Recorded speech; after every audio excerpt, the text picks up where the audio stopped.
नमस्कार जोहार, मैं याचना जायसवाल। आप देख रहे हैं न्यूज झारखंड। चलिए जानते हैं सुबह से लेकर शाम तक की झारखंड की तमाम बड़ी खबरों को। ओवैसी की सभा में लगे पाकिस्तान जिंदाबाद के नारे। झारखंड के डुमरी में रैली के दौरान की घटना, पुलिस ने एफआईआर दर्ज की। झारखंड के डुमरी विधानसभा सीट पर 5 सितंबर को उपचुनाव होने वाले हैं। मुस्लिम बहुल इस विधानसभा सीट पर AIMIM chief Asaduddin Owaisi party प्रत्याशी अब्दुल मोबिन रिजवी के पक्ष में चुनावी सभा कर रहे थे। बुधवार को केबी हाई स्कूल मैदान में आयोजित सभा में भीड़ की ओर से कथित तौर पर पाकिस्तान जिंदाबाद के नारे लगाए जाने की खबर है। इसका वीडियो वायरल हो रहा है। गिरिडीह कलेक्टर नमन प्रियेश लकड़ा ने न्यूज एजेंसी पीटीआई को बताया, एआईएमआईएम के प्रत्याशी अब्दुल मोबिन रिजवी, मुजफ्फर हसन नूरानी और अन्य लोगों के खिलाफ डुमरी पुलिस स्टेशन पर एफआईआर दर्ज की गई है। झारखंड के अध्यक्ष मोहम्मद शाकिर ने इन आरोपों का खंडन करते हुए साजिश का आरोप लगाया है। उन्होंने कहा, जानबूझकर एडिटेड वीडियो को वायरल किया गया है। रांची के ओरमांझी में मामूली विवाद में 3 हत्या। ओरमांझी में मामूली विवाद में 3 लोगों की हत्या कर दी गई। मृतक में 2 महिला समेत 1 पुरुष शामिल है। घटना ओरमांझी थाना क्षेत्र स्थित झांझी टोला का है। ओरमांझी थाना प्रभारी राजीव कुमार सिंह ने ट्रिपल मर्डर की पुष्टि करते हुए बताया, सुअर फसल खाने की वजह से गांव के 2 परिवार के बीच विवाद हुआ। इसी विवाद में घटना को अंजाम दिया गया। सूचना मिलने के बाद पुलिस मौके पर पहुंच मामले की जांच में जुट गई है। टेट पास पारा शिक्षक 4 के बाद करेंगे आंदोलन। एकीकृत सहायक अध्यापक संघर्ष मोर्चा ने टेट सफल पारा शिक्षकों का 10 दिनों से राजभवन के समक्ष चल रहे आमरण अनशन का समर्थन किया है। मोर्चा ने सरकार को 4 सितंबर तक का अल्टीमेटम दिया है। सरकार ने अगर मांगे नहीं मानी तो 5 सितंबर को काला बिल्ला लगाकर सरकार का विरोध करेंगे और चरणबद्ध आंदोलन की रणनीति बनाई जाएगी।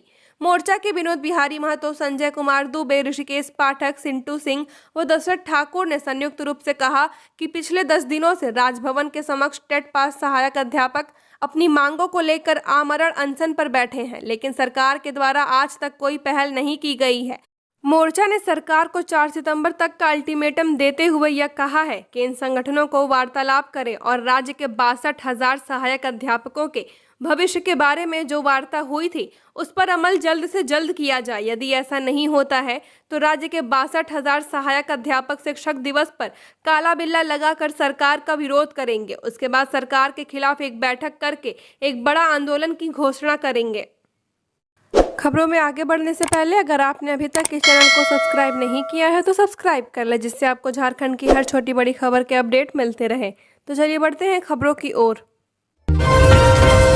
गिरिडीह पर्वतपुर इलाके में विस्फोटक पदार्थ मिलने की सूचना, पुलिस और अर्धसैनिक बल ने चलाया सर्च ऑपरेशन। डुमरी उपचुनाव को लेकर गिरिडीह के खुखरा थाना इलाके के पर्वतपुर के समीप नक्सलियों के खिलाफ अर्धसैनिक बलों और पुलिस द्वारा चलाए जा रहे सर्च ऑपरेशन के दौरान पुलिस और अर्धसैनिक बल को सफलता मिलने की बात सामने आई है। जानकारी के अनुसार पर्वतपुर के समीप नक्सलियों द्वारा लगाए गए विस्फोटक पदार्थ मिलने की बात कही जा रही है। हालांकि इसकी आधिकारिक पुष्टि नहीं की गई है, लेकिन विस्फोटक पदार्थ की सूचना मिलने के बाद खुखरा थाना पुलिस और अर्धसैनिक बल पर्वतपुर की ओर सर्च ऑपरेशन शुरू किए हैं। माना जा रहा है कि डुमरी उपचुनाव को लेकर नक्सलियों द्वारा पर्वतपुर इलाके में विस्फोटक पदार्थ छिपा कर रखा गया था, जिससे अर्धसैनिक बलों और पुलिस बल को चुनाव में नुकसान पहुंचाया जा सके।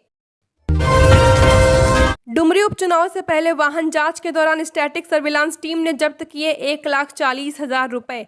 डुमरी उपचुनाव को लेकर वाहन जांच अभियान चलाया जा रहा है। इस दौरान स्टैटिक सर्विलांस टीम ने 1,40,000 रुपए बरामद किया है। ये राशि निखिल कुमार पास से मिली है। जब उनके राशि से संबंधित कोई दस्तावेज प्रस्तुत करने को कहा गया तब वह प्रस्तुत नहीं कर सके, जिसके बाद राशि को जब्त कर लिया गया है। राष्ट्रीय स्वास्थ्य मिशन में 500 से भी अधिक पदों पर होगी नियुक्ति। 5 सितंबर तक आवेदन का मौका। राष्ट्रीय स्वास्थ्य मिशन में अलग अलग पदों के 500 से भी अधिक पदों पर नियुक्ति होगी।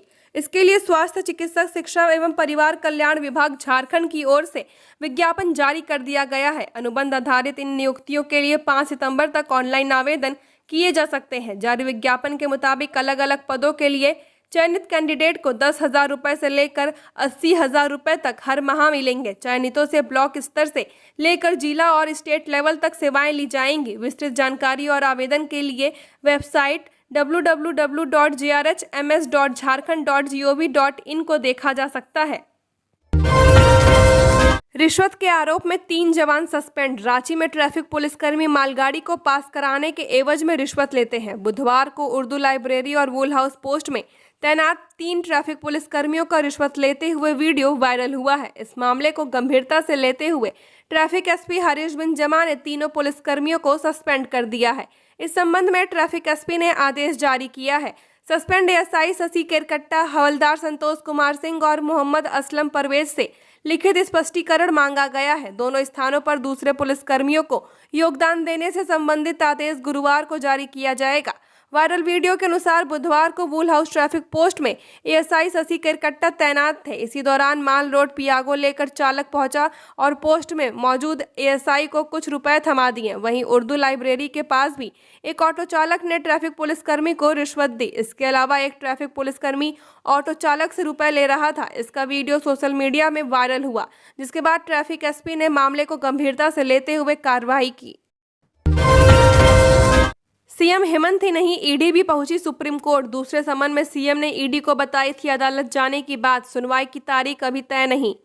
जमीन घोटाले की जांच कर रही ईडी ने सूबे के सीएम हेमंत सोरेन को पूछताछ के लिए 2 बार समन भेजा। ईडी के समन के बाद सीएम हेमंत सोरेन दोनों बार ईडी ऑफिस नहीं पहुंचे। ईडी के पहले नोटिस का जवाब देते हुए सीएम ने समन को पूर्वाग्रह से ग्रसित बताया था। वहीं दूसरे नोटिस के जवाब में उन्होंने सुप्रीम कोर्ट जाने की बात कही थी। सीएम हेमंत सोरेन की ओर से सुप्रीम कोर्ट जाने के बाद अब ईडी भी सुप्रीम कोर्ट पहुंची है। सूचना है कि ईडी की ओर से सुप्रीम कोर्ट में कैवियट फाइल की गई है। हालांकि अभी सुनवाई की तारीख तय नहीं हुई है। सीएम हेमंत सोरेन ने जो याचिका सुप्रीम कोर्ट में दाखिल की है, उसमें उन्होंने न्याय एवं कानून मंत्रालय और ईडी निर्देशालय को प्रतिवादी बनाया है। सीएम हेमंत सोरेन आज गठबंधन की बैठक में हिस्सा लेने मुंबई जाएंगे। रांची मुख्यमंत्री हेमंत सोरेन 31 अगस्त व 1 सितंबर को मुंबई में आयोजित इंडिया गठबंधन की बैठक में शामिल होंगे। वह गुरुवार को मुंबई जाएंगे, फिर 1 सितंबर की रात वापस लौट आएंगे। सीएम फिर 2 व 3 सितंबर डुमरी विधानसभा उपचुनाव के प्रचार अभियान में भी शामिल होंगे। एनडीए प्रत्याशी यशोदा देवी का प्रचार करने मंझलाडीह पहुंचे बाबूलाल। कहा, बीजेपी बस करती है विकास। डुमरी विधानसभा क्षेत्र के मंझलाडीह में एनडीए प्रत्याशी यशोदा देवी के पक्ष में बुधवार को सभा हुई। इसमें भाजपा प्रदेश अध्यक्ष बाबूलाल मरांडी ने कहा कि राज्य सरकार ने पूरे प्रदेश में लूट मचा रखी है। उन्होंने कहा, भाजपा की सरकार में केवल विकास हुआ है। पहले हाट बाजार जाने के लिए सड़कें नहीं थी। केंद्र में जब अटल बिहारी वाजपेयी व नरेंद्र मोदी की सरकार आई, तब गांव-गांव सड़कों का जाल बिछा। उन्होंने बूथ स्तरीय कार्यकर्ताओं व लोगों से अपील की कि गांव-गांव जाकर अपने प्रत्याशी को जिताने में ताकत लगाएं। झामुमो सरकार के भ्रष्टाचार के कारनामे जनता को बताएं। प्रदेश अध्यक्ष ने आगे कहा, इस सरकार को विकास से मतलब नहीं है। पिछली बार भाजपा की सरकार थी, तब घर घर बिजली पहुंचाई गई। जब भाजपा सरकार में आती है तो विकास करती है। उत्पाद विभाग के अफसरों को रुपए देता था योगेंद्र। झारखंड में कथित शराब घोटाले में ईडी की जांच में यह बात सामने आई है कि शराब कारोबारी योगेंद्र तिवारी उत्पाद विभाग के अफसरों को भी पैसा देता था। साल 2021 में शराब के थोक कारोबारी की नीति बनाने में भी पैसे का खेल हुआ था, जिसके बाद जमताड़ा में हिजाम सिंडिकेट ने 19 जिलों में शराब का थोक कारोबार हासिल किया था। इसके लिए योगेंद्र व उसके सिंडिकेट से जुड़े लोगों ने कई कंपनियां बनाई थीं। इसके ठीक पहले उन कंपनियों के खातों में करोड़ों का ट्रांजैक्शन किया गया था, ताकि कंपनियां ठेके हासिल करने की अर्हता पूरी कर सके।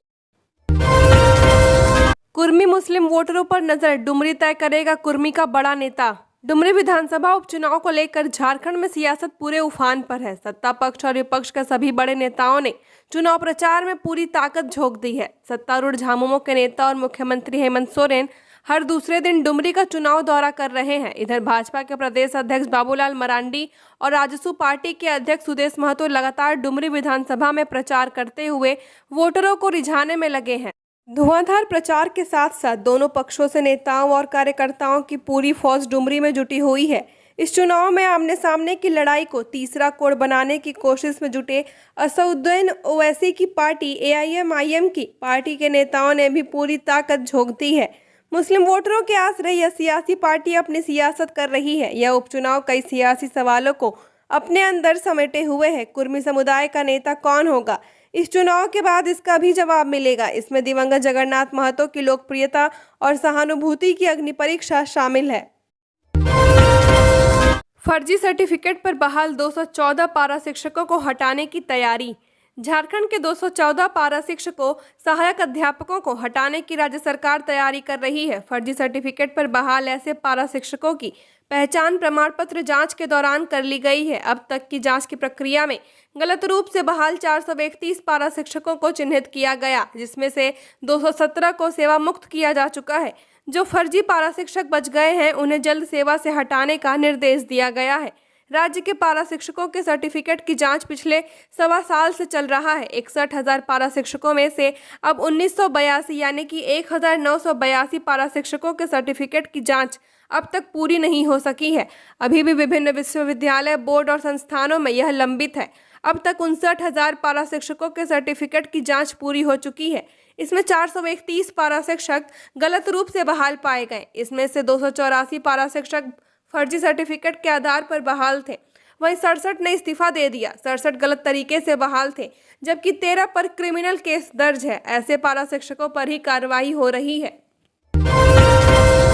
721 कर्मियों की सेवा समाप्त करने के आदेश पर रोक। सैप 1 और 2 में कार्यरत लगभग 721 कर्मियों को झारखंड हाईकोर्ट से बड़ी राहत मिली है। राज्य सरकार की ओर से सेवा समाप्त करने के आदेश पर हाईकोर्ट ने रोक लगा दी है। राज्य सरकार ने सैप में कार्यरत कर्मियों की सेवा 31 अगस्त 2023 से समाप्त करने का आदेश दिया है।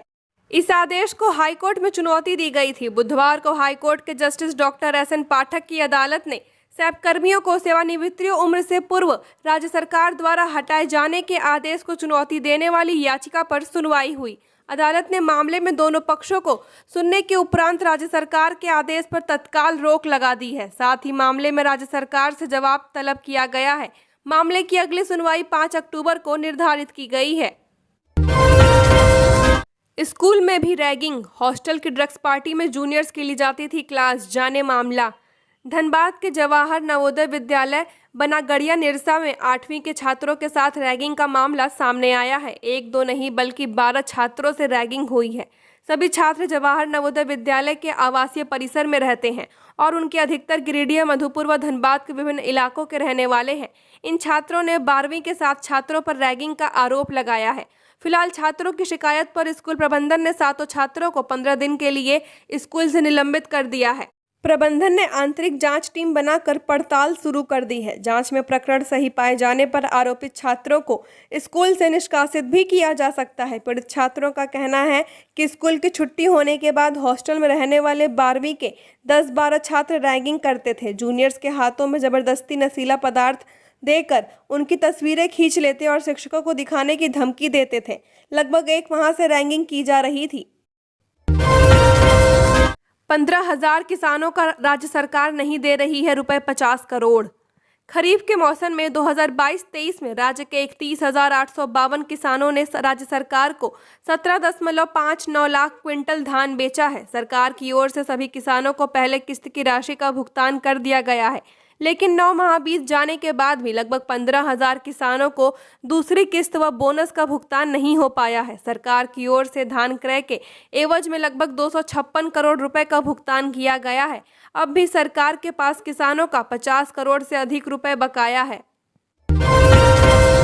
खेल की मेजबानी के लिए स्कूलों को देनी होगी ग्राउंड की रिपोर्ट। अगर कोई सीबीएसई केंद्रीय माध्यमिक शिक्षा बोर्ड स्कूल किसी खेल की मेजबानी करना चाहता है तो उसे विद्यालय में मैदान सहित अन्य उपलब्ध संसाधनों का पूरा ब्यौरा देना होगा।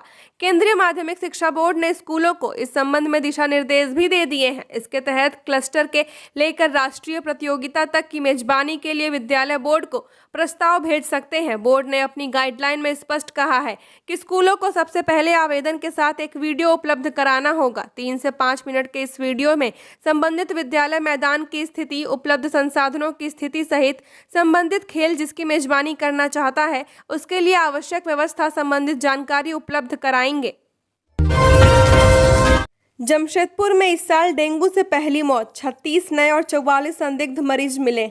डेंगू अब जानलेवा होता जा रहा है। बुधवार को शहर में इस बीमारी से पहली मौत हुई है। मानगो आजाद नगर निवासी ताहरा परवीन 63 वर्षीय बुखार, दस्त, उल्टी और कमजोरी की शिकायत के बाद 25 अगस्त को टीएमएच में भर्ती कराया गया था। वे उच्च रक्तचाप, मधुमेह, मेलिटिस, क्रोनिक किडनी डिजीज और हाइपोथायराइज्म से भी ग्रसित थीं। शुरुआत में उनका इलाज वार्ड में किया जा रहा था, लेकिन बाद में सांस लेने में तकलीफ को देखते हुए उन्हें टीएमएच के क्रिटिकल केयर यूनिट में स्थानांतरित कर दिया गया था, जहां उन्हें वेंटिलेटर पर रखा गया था। इस दौरान डेंगू जांच की रिपोर्ट पॉजिटिव आई। बुधवार सुबह 11:15 बजे इलाज के दौरान टीएमएच में उनकी मौत हो गई। उधर बुधवार को कुल 129 संदिग्ध डेंगू मरीजों की जांच हुई, जिसमें 36 पॉजिटिव पाए गए हैं। झारखंड की और खबरों के लिए बने रहिए हमारे साथ। हमारे चैनल न्यूज़ झारखंड पर चैनल को सब्सक्राइब करें, साथ बेल आइकन को प्रेस करें। नमस्कार।